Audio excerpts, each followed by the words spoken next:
La inmigración sigue siendo una preocupación importante para los votantes en las elecciones de 2024 en Estados Unidos. Trump prometió recientemente a la revista Time que si regresa a la Casa Blanca, emprenderá un proceso de deportación masivo de millones de personas. ¿Podría una acción como esta afectar la economía? Lo discutimos.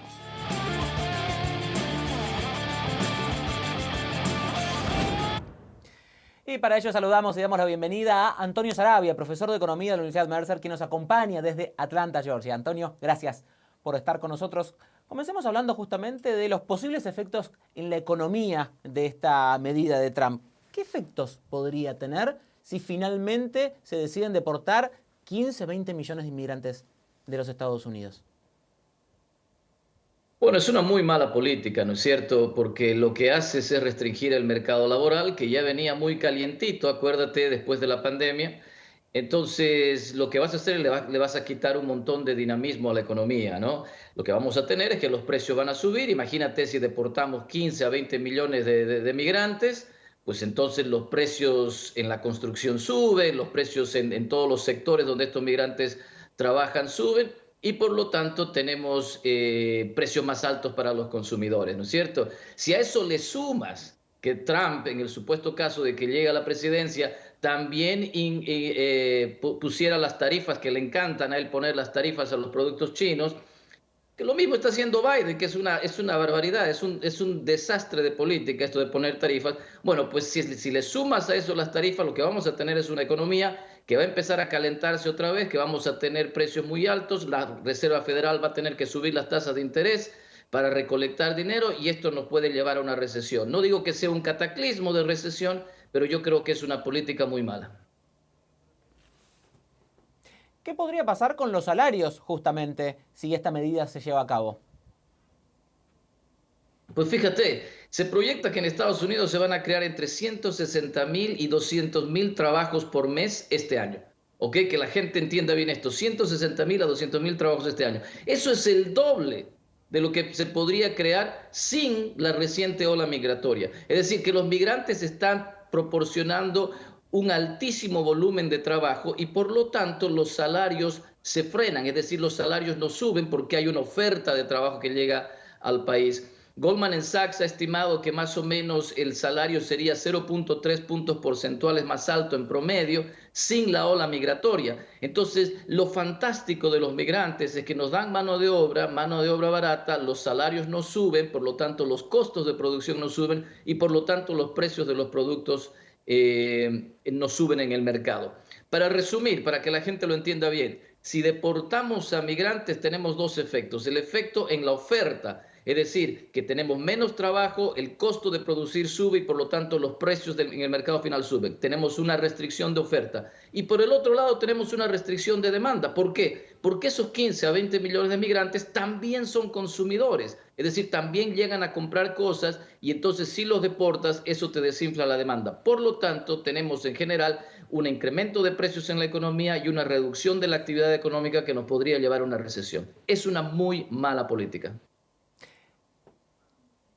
¿Estados Unidos tiene la mano de obra necesaria para prescindir de los migrantes, pensando sobre todo en las tareas por ahí menos calificadas, como pueden llegar a ser construcción o demás? ¿Hay estadounidenses o al menos residentes legales en los Estados Unidos suficientes para cubrir la demanda que tiene la economía de Estados Unidos en esos sectores?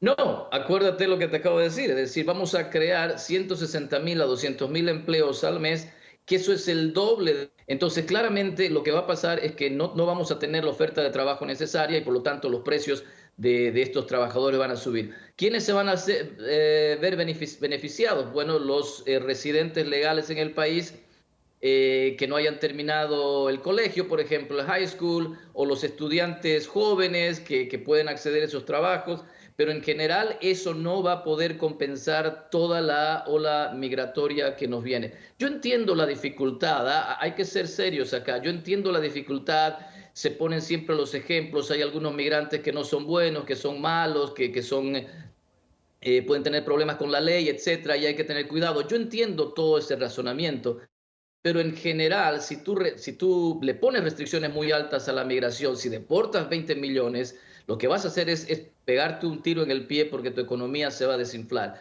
yo creo que hay que tener cuidado, o sea, necesitamos una reforma migratoria que vele por esos, digamos, nubarrones negros, digamos, que uno le puede poner, porque te puede llegar gente que no quieres, pero una reforma migratoria seria que deje entrar a los trabajadores que en su gran mayoría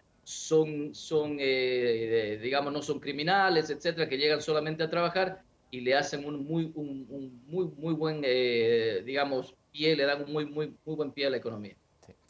Te pregunto justamente ahora por los estados que están restringiendo o que son más restrictivos a la hora de ofrecer posibilidades laborales a la gente que no tiene sus papeles de forma regular. ¿Hay algún tipo de estadística que confirme o demuela los argumentos de esos gobernadores que han puesto esas medidas, pensando quizás sobre todo los estados del sur con la frontera con México, que se han puesto más restrictivos? ¿Allí ha mejorado, ha empeorado la situación económica de esos estados? ¿Hay alguna medida? No tengo las estadísticas a la mano, pero estoy seguro y convencido de la economía en esos estados habrá sufrido. ¿Por qué? Porque otra vez restringes la mano de obra, sobre todo mano de obra no calificada, que te ayuda muchísimo en muchos sectores. Pero yo entiendo a los gobernadores en ese estado también, hay que ser serios. Esos gobernadores están pensando en su estado de bienestar. Y le llega mucha gente y tienen que acomodarlos o tienen que proveerles algunos servicios, ¿no es cierto?